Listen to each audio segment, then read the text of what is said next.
Hi everyone. We're extremely happy to have here with us Omer Yair, who's the research director and a research fellow at the Institute for Liberty and Responsibility at the Lauder School of Government, Diplomacy and Strategy at Reichman University, and he'll present today a piece that discusses polarization around war and conflict.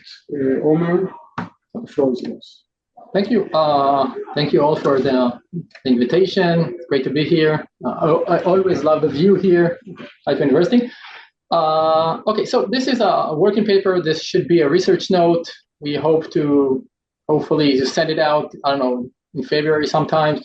We were having some setbacks with this because one of the co-authors was in a sabbatical and the other one is in tomorrow is finishing a 2-month period in like a reservist duty, Yair. So yeah, it's been delayed a bit, but we're finally approaching, I think a final or something like this, a final draft of this paper. I should say this is a note. This is a relatively short one. As you can see, it's like a straightforward, I think, presentation. And okay, maybe not a very optimistic one, but I hope you will find this interesting, and we are very much welcome. This is the first presentation of this. We finalized this draft, last week in a hurry, so we really appreciate any comments, suggestions that you have. Should I start with sharing? Okay. If there are any questions, you feel free to ask during the talk. If there's something not clear enough, no problem. Just ask. Okay. Maybe we'll do just like real true clarification questions during the talk and everything else in the Q&A. Okay, sure. Okay, so this is the paper, the running title for now: The Persistence of Affective Polarization in Times of Security Threats, Evidence from Israel. This paper, as you can see, with several other co-authors, Yair, Amnon, and Asif, also from Reichman University, and Noam from Hebrew University. So yeah, as you can see in the title, right, this is what we test. We test the effect of the October 7 attack and the start of the Gaza war on affective polarization in Israel, or basically an outgroup or animosity, hostility toward the political rivals. And yeah, to foreshadow, unfortunately, or this is at least for me, despite some hopes and expectations we had, we used several analyses and several measures of this, and we don't find any improvements. We don't find a reduction in affective polarization post October 7. Yeah, this is so like the bottom line, if you would. In terms of what I'll present, so I'll start with a bit of explanation about what is political polarization, and the focus on one type, affective polarization, animosity between or toward the political rivals. And then we'll talk about what happens to polarization when there's actually a war or like extreme security threats. We'll talk shortly about affective polarization in Israel, what we know about that, and then the potential effects of the October 7 attack and the ensuing Gaza war on affective polarization. And then I'll move on to like the methods, the results, and a brief discussion. Okay, so the issue of political polarization, kituv in Hebrew, right? So this issue has been gathering a lot of scholarly academic attention in recent years, and also obviously in the public, in the media, and not just in Israel or the US, but in many countries. I should say the concept of kituv, of political polarization, has no clear, accepted, universal definitions. Some people suggest or define in their specific papers, they provide definitions. They're sometimes at odds with each other. But at the bottom line, we're talking about the existence of opposing tendencies or attitudes between rival political groups, mostly parties or ideological blocs. These are like the rival political groups we're talking about. Now, political polarization has several dimensions. One of them has to do with the distinction that is now very much accepted in political science about distinction between ideological type of polarization and affective type of polarization. Ideological or issue polarization usually refers to what was considered like the main type of polarization for decades, which is basically differences between rival political groups on issues, on policy issues. In Israel, we're almost always talking about like foreign affairs and security issues. In other countries, it's usually about like economic or cultural differences. And in the last 12 years, the issue of, or the dimension of affective polarization has gathered a lot of attention. Now, this type of polarization does not refer to any differences on policies, but refers to the extent to which rival political groups basically don't like each other, dislike each other, hostility, animosity between groups, lack of trust, and ascribing some negative stereotypes to the other group. Now, these two types of polarization, at least at the individual level, they could be somewhat correlated, but they're not necessarily correlated. And some papers show that you can see changes in one without changes in the other. So they're not that intimately related in that sense. Okay, so the issue of, like I said, over the last 10, 12 years, the issue of affective polarization has gathered a lot of media or academic attention. And we're talking about a lot of studies. I think more than 400, 500 papers now. And part of this reason in this interest in this affective polarization is due to many people believing that an increase in affective polarization has very substantial negative political and societal consequences.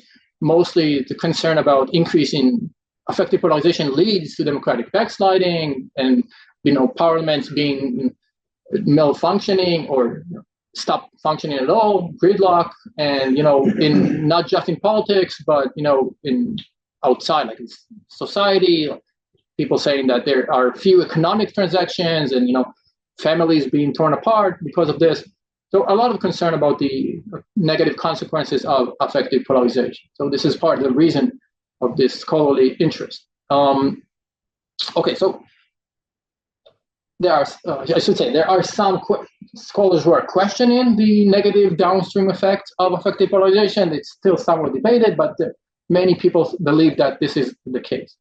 Now, after this short background on affective polarization, so what do we know about affective polarization, animosity between rival political groups when there's a war in the country or when there are like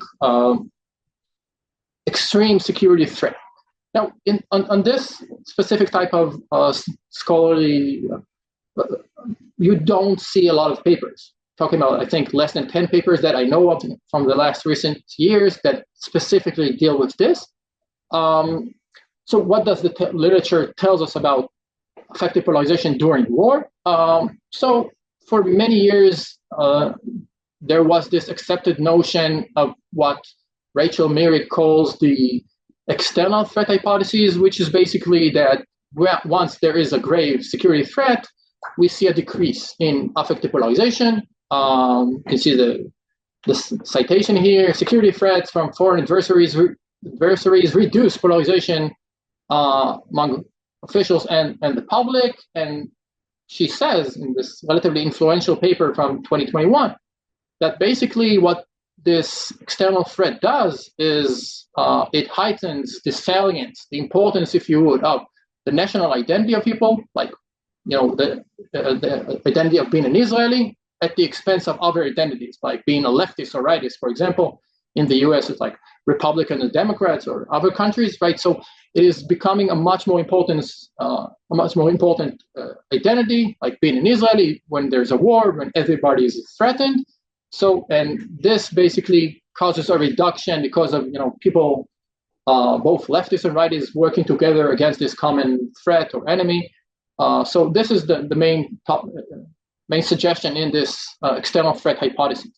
And relatedly, not exactly the same, but you have this relatively substantial literature on the rally around the flag effect, which basically shows one of the main features it shows is that opposition the opposition expresses more support for the current leader, which tells us that both sides are more willing to unite during crises. So this is the suggestion that overall we should see a reduction in polarization when there is a grave external threat.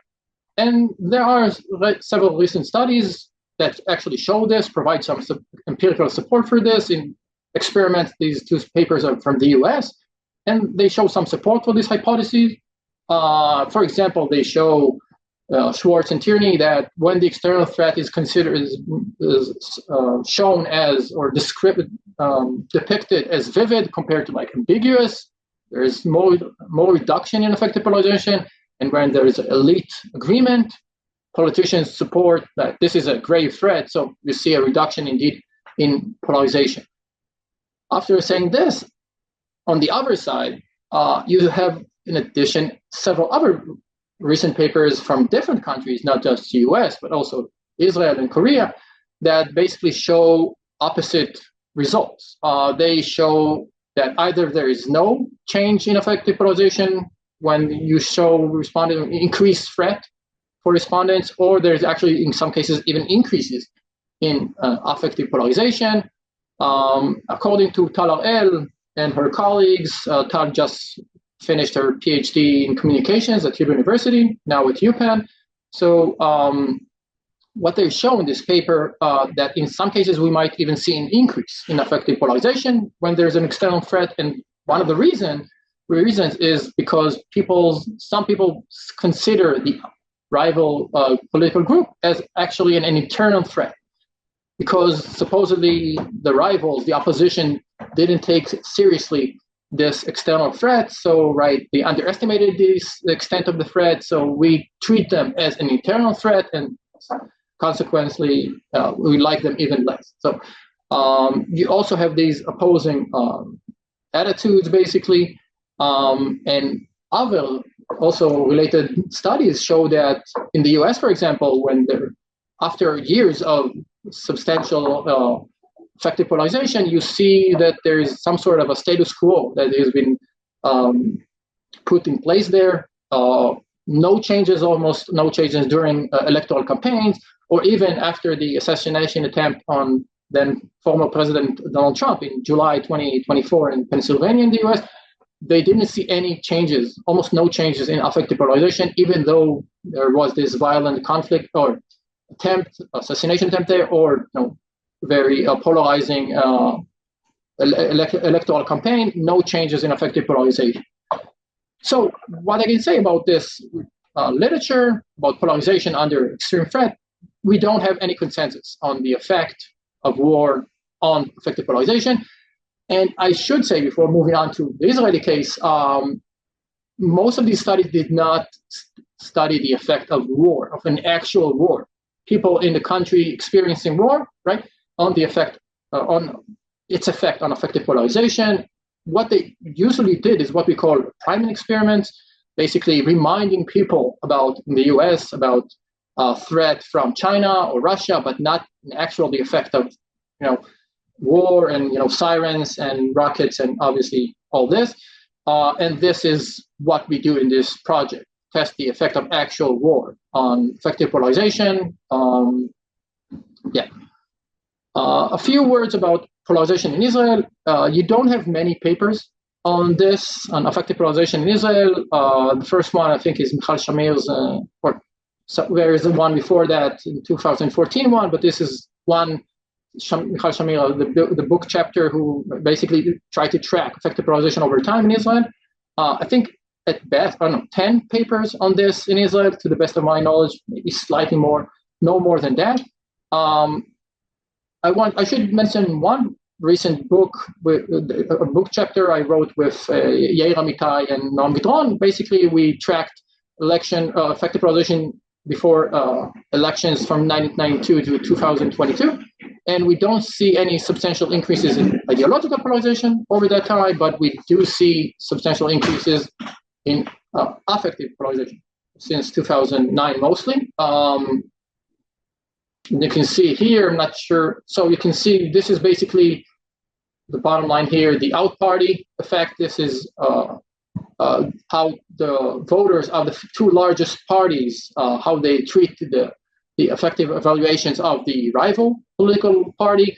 You can see this is the out party, and you see this is the highlight or the lowest evaluation in the entire scale, in the entire period. So yeah, we suggested that we see the highest levels of effective polarization in the last elections, and this is the prelude to what we saw in the 9 months after that of the election, of the reform period, and then in October 7, 2023, obviously, right, the war, the terror attack, and then the war that ensued. This is period, yeah. This is more for like Americans who are not familiar with this. I guess all Israelis know what happened on October 7. I'm not sure I should explain more, right, about the trauma and So we basically test this. How did the October 7 attack and the ensuing war, how did that affect effective polarization in Israel? And this is a very, very substantial and clear increase in what political psychologists and social psychologists call realistic threat, something very substantial and about people's lives. We're talking about, hundreds of thousands of Israelis enlisting as reservists, and basically life in Israel stopped or almost stopped for like at least 2-3 weeks, right? Yeah, so we test the effect of that. I should say that my own expectation, this is Omer talking, right? My personal expectation, or if you would believe, hope, that we would see a reduction in effective polarization because of, if you remember, the first few weeks, Biyachad Ninatzach, together we will win. So this belief was that, we will see some reduction in effective polarization. So that was my expectation. I'm not sure what you guys thought then, but this is just it.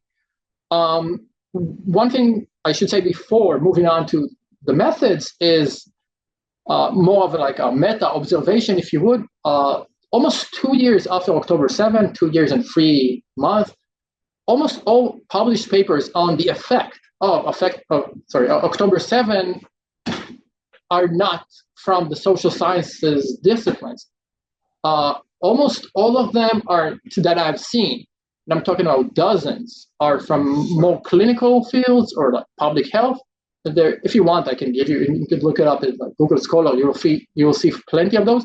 Mostly focused on examining the effect of October 7 on like PTSD and depression and anxiety and how to treat post-traumatic Israelis. I'm aware of like 2 or 3 papers in the social sciences disciplines on the effect of October 7. Not sure why exactly this is. Some are in the works. I know that, but you don't see much. So this is where we try to contribute, right, to test the effect of October 7 on one aspect of public opinion in Israel. Affective polarization. Okay, so in terms of the methodology, how did we test this? So we use 2 types of data sets. One is what we call panel data. In Hebrew, people say either panel or panel. Basically, the same people answering in 2 periods of time, or in this case, 2 periods could be more. But so we return to the same people. And the second one is what we call cross-sectional or netunei chatach. So this is different people answering at different times, as I will explain in a second. We used both of them to basically allow us to better capture the effect, to test if there is to triangulate, if you would, our findings, to increase the confidence in our results. So one good thing about panel is it's the same people. So we can test changes before and after October 7. However, we might not, because we have only before and after, we might not test any trends that took place before that. So for example, if we saw an increase, this might be because of October 7, but we might have seen before that trend, overtime trend that started before October 7. So cross-sectional data allow us to tackle this aspect. Okay, so I'll start with the panel data. We ran this online nationally representative survey about a month before October 7 with geocartographia, not iPanel, not panel המדגם. We call this wave 1, גל ראשון, and after we came out of the shock after October 7, about a month after that, we decided to run second wave that will include returning to all the wave 1's respondents to answer another survey, and almost 1,200 people answered. The first one has almost 1,600. The second one, we had a retention rate, people answering a second time, of almost 75%, and we all 1,200 people who answered the wave 2. So we have a panel sample of almost 1,200 people. In terms of what we measured, we had two major types of measures of affective polarization, and we asked people about both their attitudes, like the warmth or cold toward the political groups or ideological groups, and we also asked about social distance. So the first type of questions is what we call thermometers or warmth items, basically a 0 to 10 attitude items towards first rightist and then leftist. It was randomly assigned, like which one you're going to get first. You can see this is in Hebrew. What is your attitudes toward rightist and what is your attitude toward leftist? From 0 to 10, like very negative to very positive. So people answered both of them. And we use these items to basically create both a measure of your attitudes toward the outgroup, I'll get to that in a second, and your attitude toward the in-group, the political, ideological in-group. So that was the first thermometer items, and then we asked about social distance, 1 to 5, disappointment or satisfaction with a family member marrying either a rightist or a leftist. How do you think you would feel if someone from the close family is about to tell you that he's going to marry either a rightist or a leftist? And you see a 1 to 5 item here, again, used to create measure of social distance from both the outgroup and the in-group. And so in this paper, we focus on attitudes for the political outgroup, which is usually considered the more important aspect of affective polarization. In the appendix, we will show like results on the in-group. It's basically the same, if you're interested. If you want, I can get into that in the Q&A maybe. Okay, so that was like the main items. And just for it would be easier to understand, in both measures, we rescaled the variables such that higher values will be more positive outgroup attitudes. So that way, if we will see an improvement, like a reduction of affective polarization, you will see following October 7 in increases in this measure. Okay, so how do we measure? What's the independent variable here? Right. We took people who self-identified as either rightist or leftist on this general ideological self-placement item, which is commonly used in Israel, 1 to 7 item. You can see it here both in Hebrew and in English. Right, so we can see from rightist to leftist, 1 to 3 we treated those who answered 1 to 3 as rightist, and those who answered 5, 6, or 7 as leftist. And we used both rightist and leftist as the main respondents here. What we basically did is we examined changes in polarization among those who answered as rightist and leftist, in this case in the panel in wave 1, not in wave 2, but the first before the October 7 attack. So we treated them as either rightist and leftist, and then we tapped their attitudes toward the political rivals. For example, if I'm a rightist, so what do we think about leftist? This is 0 to 10 and social distance. And we treated this both in September and then in November again to see for changes there. Just to make sure that, to show you that, these items actually capture something, like the construct validity of these outgroup measures. So you can see here the main difference between rightist and leftist respondents in their evaluations of, or their attitudes toward leftist was pretty substantial. You can see it here. So on a 0 to 10, so this is the attitudes towards rightist among rightists, and this is the attitude toward rightist among leftists. So a substantial difference here that you can see. So we do have gaps to begin with. Okay, and then for the cross-sectional data, just again to capture these trends. So what we did is basically we used surveys we used in March, September, November 2023, pretty substantial, relatively powered with 15 to 1600 respondents, all by, again, geocartographia. We used the same measures, both thermometers for the outgroup and social distance from the outgroup. But then here, it's not the same people. It's different people, and again, we are interested in the trend. Okay, so I'll move to the results. I'll start with the panel, and like I said, a bit underwhelming. So also you start with the results in the combined data, combining both rightists and leftists and testing the effect of October 7 on affective polarization, starting with the thermometer measure before October 7 and after October 7. And you can see it here. So before October 7, it's actually then after October 7, an increase here would mean less affective polarization or more positive outgroup attitudes. This is not what we're seeing. We are actually seeing a small and statistically insignificant decrease in outgroup warmth, a very small one, and not, again, statistically insignificant, but this is not a positive. We don't see more or warmer attitudes toward the outgroup after October 7. Again, like I said here, not at all what I personally expected. And with regard to the social distance, we see a small increases, but it's insignificant. Again, combining rightists and leftists, we see a very small, insubstantial increase. Insignificant increase in outgroup social distance. Again, not very important or substantial result here. So this is combining leftists and rightists.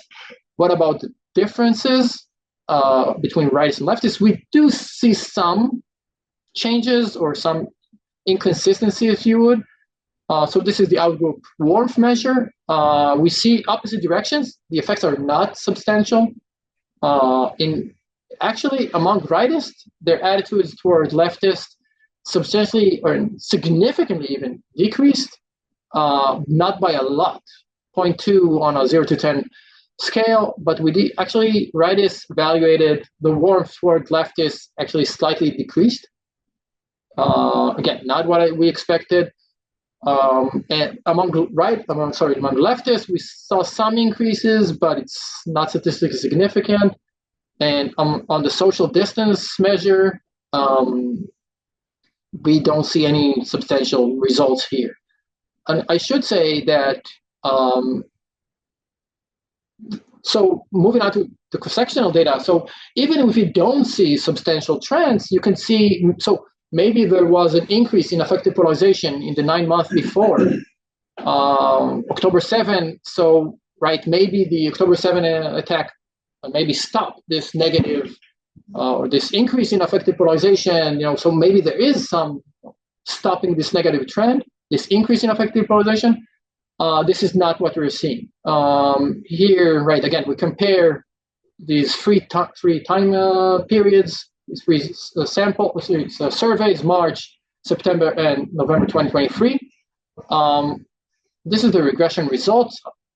So this is September 2023 compared to March 2023. We don't see anything there. So there was no trend, at least between September and March before that. We don't see any trends. And when you compare September to November, you actually see that in the representative samples, we actually see a decrease in outgroup warmth, or if you want, an increase in affective polarization between September and November 2023, which again, not entirely what we expected. We don't see anything on like the social distance, but we do see some actually increases in affective polarization in our data in the survey. And this is coming almost exclusively from rightists. Their attitudes toward leftists became even slightly worse, colder after October 7. We didn't see any other significant results in the other measures among leftists and among rightists. Yeah, so I should conclude here, and like with some observations and suggestions, and also limitations of these estimates that we got here. So yeah, I guess this is the bottom line. We don't find any support for that hypothesis, that external threat hypothesis, despite everybody experienced this. Everybody who was here, right? The severity of the external threat and the concern and the fear. So we don't see 1 month before October 7 and 1 month after October 7, we don't see any substantial changes in affective polarization using both panel and cross-sectional data, using both measures of affective polarization. Very little change, sometimes even in increases in affective polarization.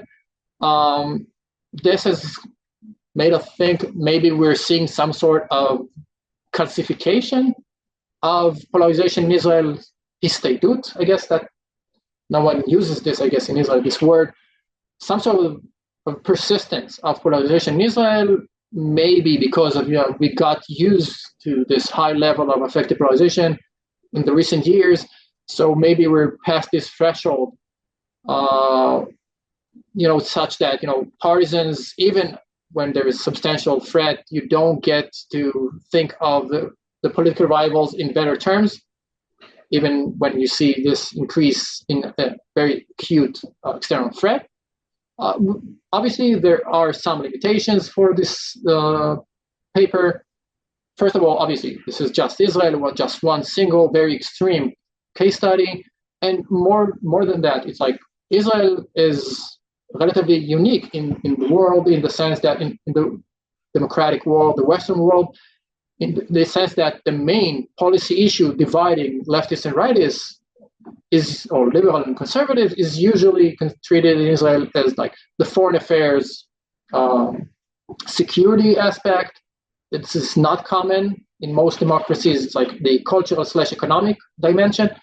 So, maybe in that sense, how you address security threat is at the heart of the ideological differences and axis in Israel. So maybe the results of this specific paper in Israel, maybe we'd see something different outside of Israel. We are cognizant of this option. Two additional limitations that we have is that we focus on leftists and rightists. So in this paper, we excluded centrists. We are not entirely sure how to handle them. And unlike most papers of affective polarization in Israel so far, we, Nadiv, you raised the hand? Or it's for the Q&A. Okay. So we measure affective polarization towards ideological groups, rightists and leftists, and not toward parties. So maybe we would see something different. I should say that I've seen others who are working on something slightly related, different data sets. They're showing pretty much similar results, but yeah, this is what we have. This is a concern we have. Just to conclude, these results are not very optimistic in the terms of how divided, polarized societies can come out stronger, less polarized after this tragic event. So yeah, it's not very optimistic. I should say we don't. In this paper, we don't address the importance or the role of elites in maybe having any relationship with what we're finding, or maybe how to increase or decrease affective polarization. We know that political elites, are very important in this regard. We don't address this. This is something that we're still thinking how to incorporate, but they are important in how you handle both security threats and obviously increase or decrease polarization in society. Okay, I'll conclude here, and thank you, and looking forward to hearing what you think. Thanks. It was great. I already see Nadiv, and you can raise your hand if you want to be in line for questions. But maybe I'll start. You've started by saying that you expected something else, and I think that this is something that is shared to most of the people who were here at the time. And then I think, the conclusion might be go in two ways, right? One is, okay, we didn't understand reality well.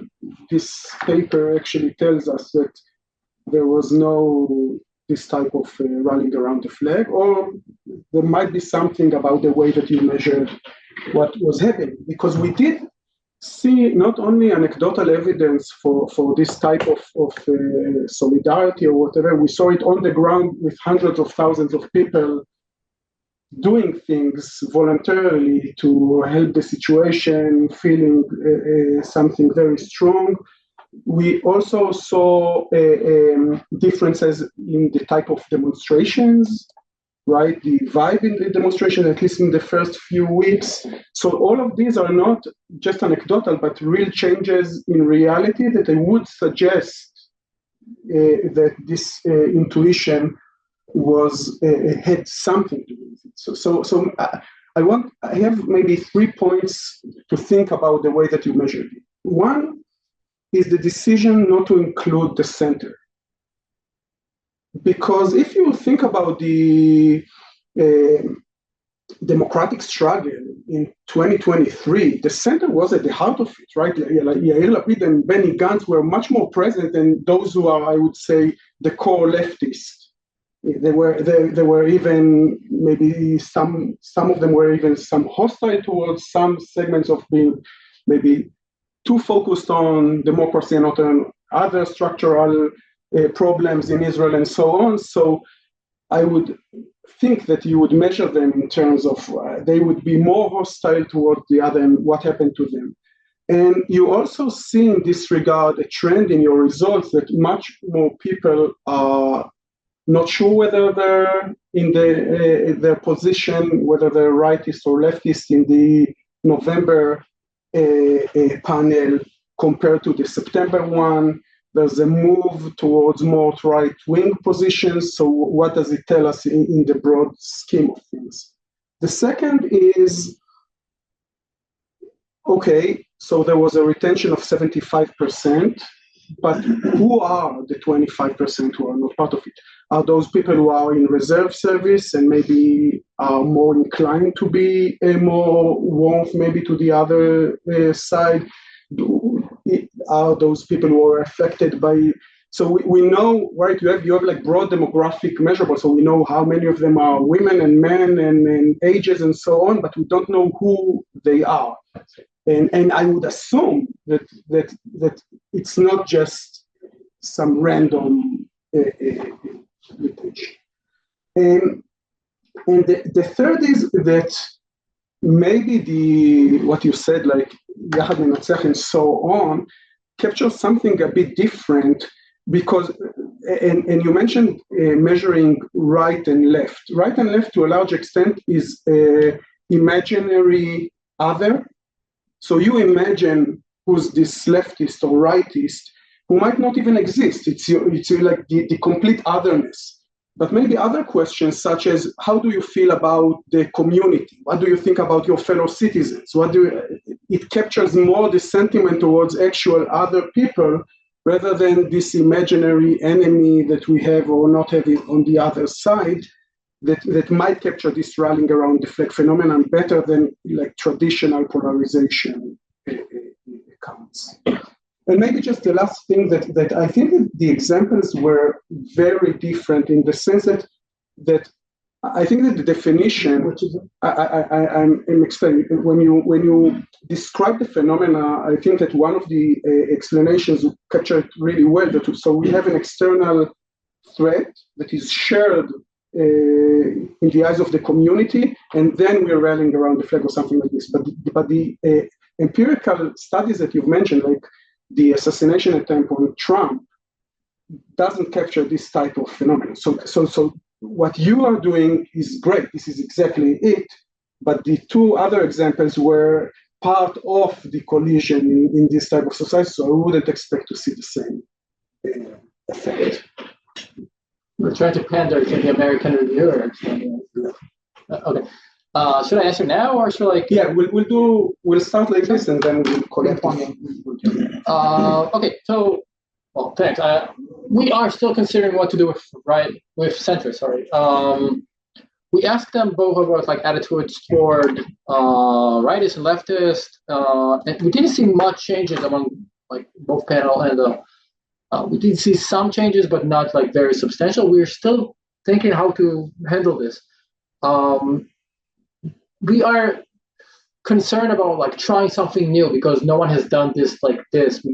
In most papers, like affective polarization in Israel, use parties, and most political psychology papers that dealt with political groups in Israel usually focused on leftists and rightists. Some cases like centrists combined with leftists. We are still considering maybe adding this like in the appendix to see if like adding them to see if we find any changes.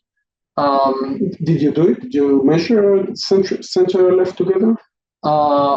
Not in my recollection. I had this discussion with Noam. We could certainly add that. I don't think it would change much. It might, but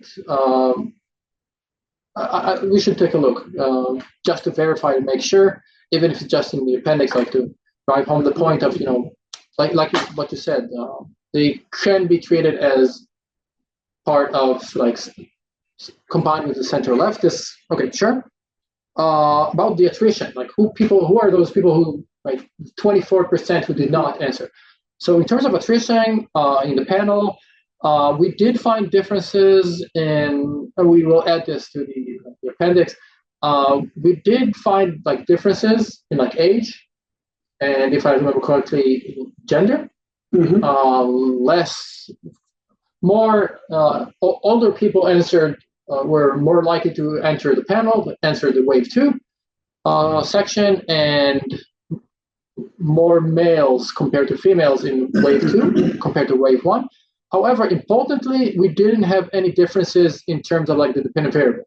Like on out-group attitudes, there were no significant differences between those who got or answered wave 2 compared to those who didn't answer wave 2.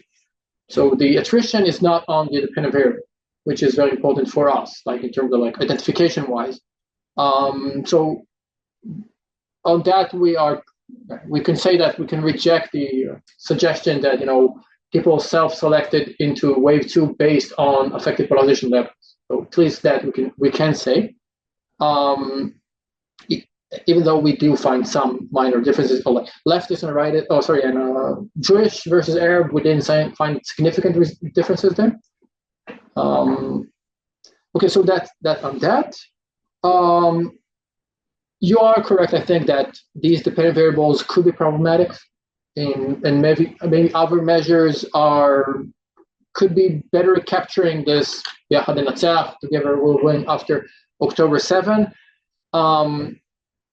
So this is also like an issue of measurement. Like, so on September 2023, we didn't know there is going to be something like this. This is what we asked for, and this is like the best approximation that we can find that we also have like a panel data for these types of attitudes for this affective polarization between rival political groups. Maybe there is some sort of measure of solidarity that we need to think of that we might have in the data. For now, this is what we can provide results for, even if it's far from being perfect measurements for this. Nadiv? Just a quick comment on the solidarity. Just a second. Okay, go ahead. No, it's just a two-finger of Deborah. So it's just a thought. In terms of the solidarity, there seems to have been solidarity among the rightists and among the leftists. I mean, going around and so that initial thought of total solidarity, but there's the solidarity of the groups themselves who felt that what they were doing was idiotic. I also didn't mention like the issue of blame. Who is to blame for this? If you want, I can. But this might have been part of the problem, the issue. I mean, personally, I should say that my own impression, and discussing this with other people. So, for 4 weeks after October 7, And basically after Israel, we got into Gaza, this offensive, ground offensive there was like a reduction in like outgroup mean character criticism of the political rivals. You didn't see people accusing the others for a few weeks. People were like stopping everything in terms of a polarization and like maybe thinking to themselves, okay, so this is serious. We should calm down and make sure. And then around, I guess, the first hostage deal, after that we got back into accusing who's to blame. And was it before or after the hostage deal? So this was actually most of people in the panel, most in like the cross section, almost everybody was before the first in the panel. I think like 10 or 20% were surveyed during the, or maybe 50%. I'm getting confused, but we didn't see any important trends, I guess, this time. I can look it up, but I don't remember anything substantial there. Sorry. You could be right in the sense that solidarity was within groups. Maybe this, I guess, attests to what we're seeing, that we didn't see people, except maybe in the Miloim or I don't know, some places. But yes, sorry. Hi, everybody. Hi, Omer. Thank you so much for presenting this piece and for other interesting pieces. I just have a clarification question. I just look at the paper once again. Your main point of measurement post October 7th is the November 7th measurement, and this is what November 19th to 26th. Yeah. Okay, so basically, if I understand correctly, a significant part of your conclusions are generated from a measurement that was relatively close to November 7th. Now, as far what? October 7th or November 7th? October 7th. Sorry, October 7th. Yeah. Okay. So is there a case in which what happened in the world is that after the October 7th, there was a shockwave, a social shockwave, which kind of freeze the situation and did not change attitudes immediately, but then what could have happened is that in a further date, let's say 4 months or 5 months later, the measurement could have been different. And then what you did is to measure too close to the shock. And then if that is plausible, I'm asking that only because how I feel that the Israeli society experienced October 7th is, at least in the first month and even in the first 2 months, it was shocked. It was not rallying around anything. It was not recalibrating. It was just genuinely shocked. And then people's attitudes it could be the case that they were still somewhat freeze in the early stage. But then if we had a measurement, let's say in January 2024, we might have discovered different results. So my question is not if that could have happened, because we don't have data about that, but rather is the time limit that you set for the measurement is something that could make us hard to generalize on the all effect that you are claiming for? Okay, sure. You might be right that there was this shock and not uncertainty about what's happening, and maybe there is like a later effects, improvement later on. We did actually have several additional.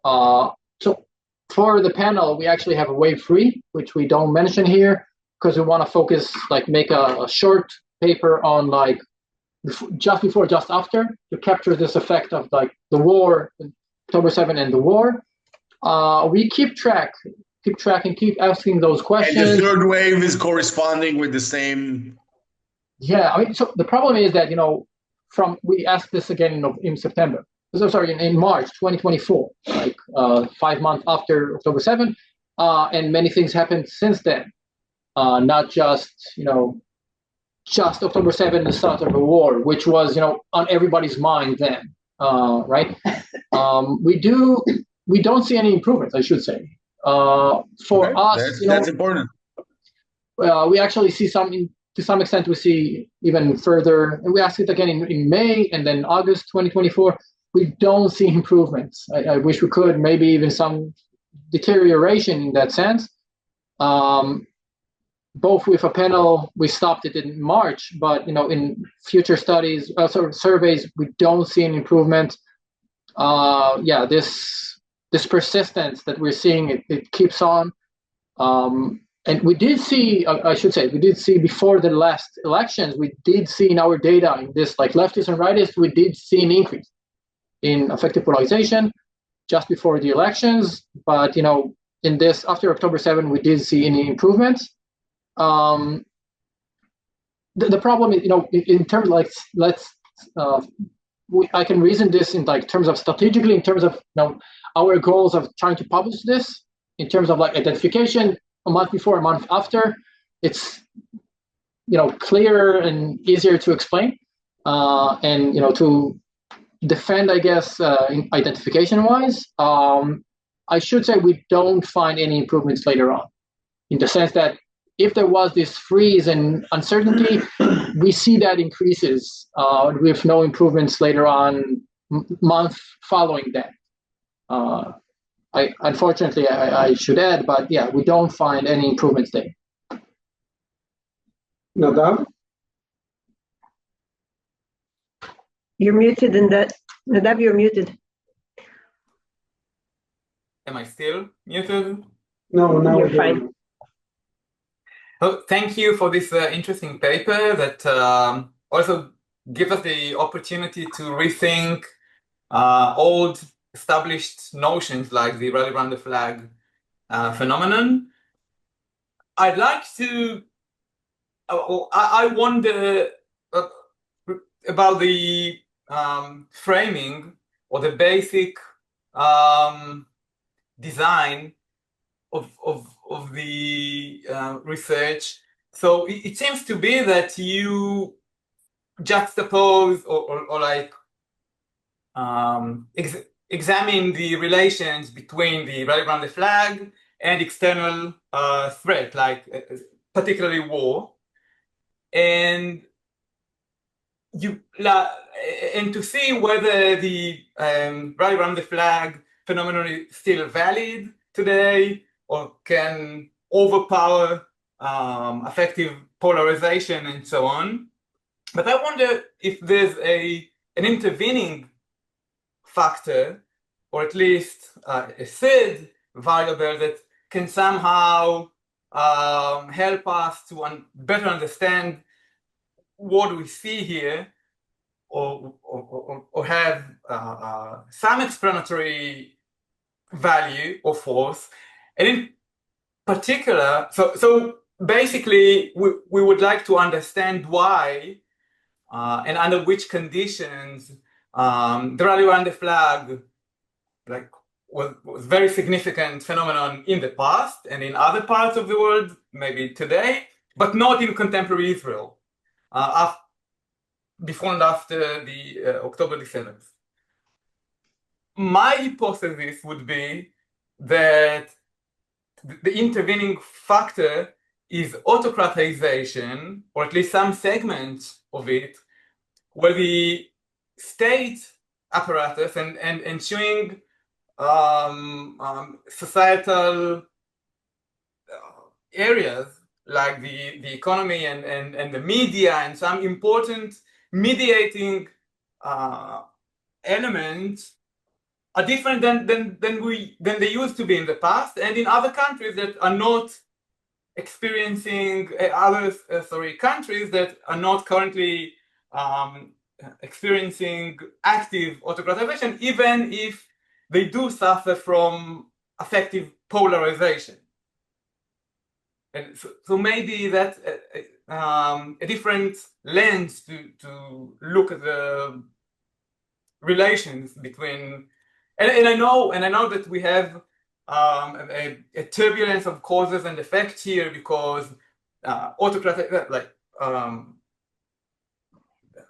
polarization can fuel autocratization, and autocratization reinforces polarization and so on. But anyway, maybe it would be useful to try to isolate the explanation that why right around the flag still exists, or at least used to be significant in the past and still exists in other parts of the world, but not in Israel. Okay, thank you. It's a two-parter.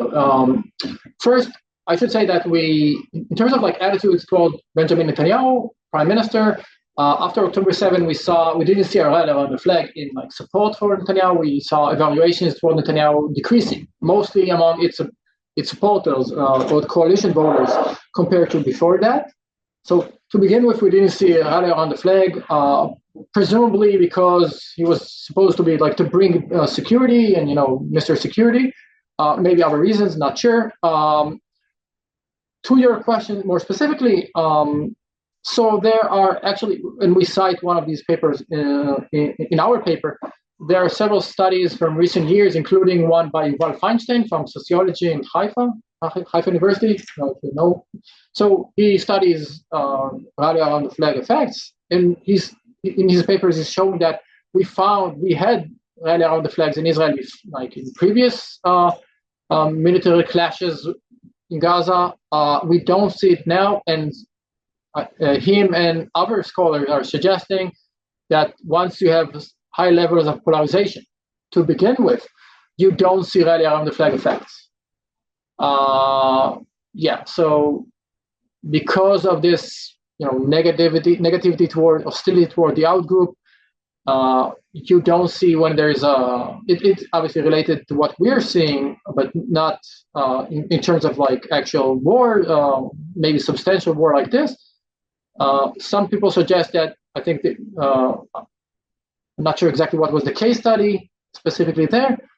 You could be having problems with, you don't see these, what we saw in the past in terms of rally around the flag, around the leader at least, these days, because of polarization, which makes mostly the opposition unlikely to unite around the leader. Not sure if this is the intervening variable that you think of, or this is what you, because it's some sort of a circular effect. Polarization hinders rally around the flag effect, which what exactly is going on there. It could be autocratization, procedures happening within state apparatuses of some sort. Maybe I'm actually, I don't know much about that. Institutional proceedings. I must say I don't know much about that. In terms of public opinion, we wanted to try to isolate, specifically because of a lot of things going on. Like you mentioned, we wanted to isolate one aspect, because of this external shock of October 7 and the war, to see what's going on in how political rivals in Israel, how they treat others. It might be that polarization breeds polarization in that sense. That once you reach very high levels, you need something else, or maybe even this external threat doesn't really help reduce it, or help. Granted, quotation marks. I'm not sure exactly about what to say about like processes within like institutions. There are other papers showing that these days when society is polarized, you don't see much of a rally around the flag effect, which I think corresponds to what we are seeing here in our data. Yeah, I hope this answers the question. Not sure. Yeah, so it's a good answer. Like, thank you. I mean, but in other words, I'm not sure that the evidence from Israel applies as is to Germany or the United Kingdom, because so like saying that the Israeli case is an evidence that rally around the flag effect is no longer valid in highly polarized societies might be too sweeping. So it might be that although in Germany we see like more polarization now than a few years before, but they still the institutions and the societal environment still retains its integrity to a large extent, much larger than Israel. Then so it might be that there's a better chance to still see the rally around the flag effect than in Israel. Sure. I mean, just as a hypothetical, let's say that tomorrow morning, I hope not, but Russia conquers all of Ukraine and all the Baltics. What would happen for the countries in Europe? Well, they will obviously experience much substantial higher external threat.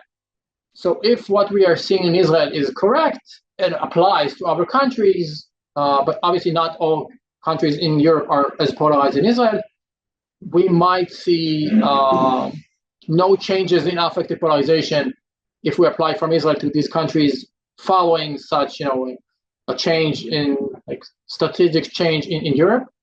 It could be that if those countries will have less polarization compared to Israel to begin with, there might be an even polarization there would even decrease following this because of to begin with they're not so hostile toward the outgroup, and especially when the chasm there, the ideological chasm, is not about like security threats and foreign affairs, more about economics and like culture.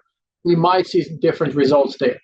I hope none of these scenarios would happen, but it's a good question. What can, in terms of generalization from the Israeli case, it's a good question. I mean, we try to provide our perspective with this short research paper and to add our results, at least with all the caveats, limitations of this type of results that we get. So, Ben. Yes, thank you very much. A very important discussion. And I was thinking about what Yali asked about, who do you ask? I mean, if you ask leftists or rightists or centers, and I was thinking not only who do you ask, but when you diagnose the level of warmth or animosity, towards whom is animosity or less warmth? I mean, where I could think, I mean, from living in Israel, okay, that after October 7, people had some solidarity towards the efforts of the war or towards IDF or so forth. But when you talk to someone who's what you call a bibist, so they will they will be outrageous against the Kaplanist, okay, and the opposite, okay, and they'll be outrageous against whoever, and the whole work of blaming each other, but they'll be blaming let's say the extreme opposition towards this thing is opposition, but they won't be blaming, let's say, the center. There would be some I mean, at least the first 3 months before it's You can see the polarization back in the streets, but the first few months, everybody was talking about contributing and helping out, but there was still the animosity towards the extremes. So the question is, to whom do you, how do you examine the warmth, and towards whom is directed? I agree in the sense that what people think when they think of rightists and leftists or centrists. So it's a good question. I mean, I think I mentioned this. There aren't many research being done specific on this. I know of two other groups, and one of these groups are like scholars who are also trying to measure the effect of October 7. And one of them asked questions before and after about attitudes toward the coalition or the opposition, and there they see actually in a decrease in outgroup warmth, increased affective polarization. To the best of my knowledge, what are the basic data that I saw, and we don't find an effect. So it could be that we're finding that our results are underestimating the potential increase in affective polarization after October 7. I agree that there could be an issue of measurement here, in the sense that we might not be perfectly capturing what we want to measure, like the main chasm, the main ideological rift differences that we might have seen some major increases there. I'm not sure. It's hard to know now, right? Whether those, let's say, coalition supporters, when they focus on specifically, let's say, those who demonstrated in Kaplan Street, Kaplanistim, whether their attitudes toward them were better or worse after October 7, I guess it's debatable. It's hard to know, and 1 month before, one month after, we do see before October 7, we saw substantial differences in how rightists and leftists evaluate. Leftists and rightists, and social distance, we find substantial effects to begin with. So we are measuring some aspect of differences in animosity or colder valuations of the outgroup. We do find that. We might not find the best measures, but it's still I think this is what we got. Obviously, it captures some dimensions of ideological differences and ideological competition that has to do with the conflict with the Palestinians or Hamas, right? So in that regard, we are capturing something, both a social group like leftists versus rightists, and in ideological dimensions. I'm not sure that this is the best measure, but this is for now what we get. You also mentioned center, so I should discuss this with Noam, and maybe this is also what you mentioned, think of how to incorporate this, if not in the main text, maybe in the appendix. To the best of my recollection, I don't remember recalling any major differences there, but I might be wrong. So yeah, I should say, in terms of selling this to the Americans, who are obviously some of them are gonna review this. It's maybe easier, left versus right, in terms of clear-cut definitions that we find, or differentiation. But we still, we probably need to reconsider this and think how to advance forward. I hope this answered your question, Benny. Or questions? Thanks. So maybe just 2 small points.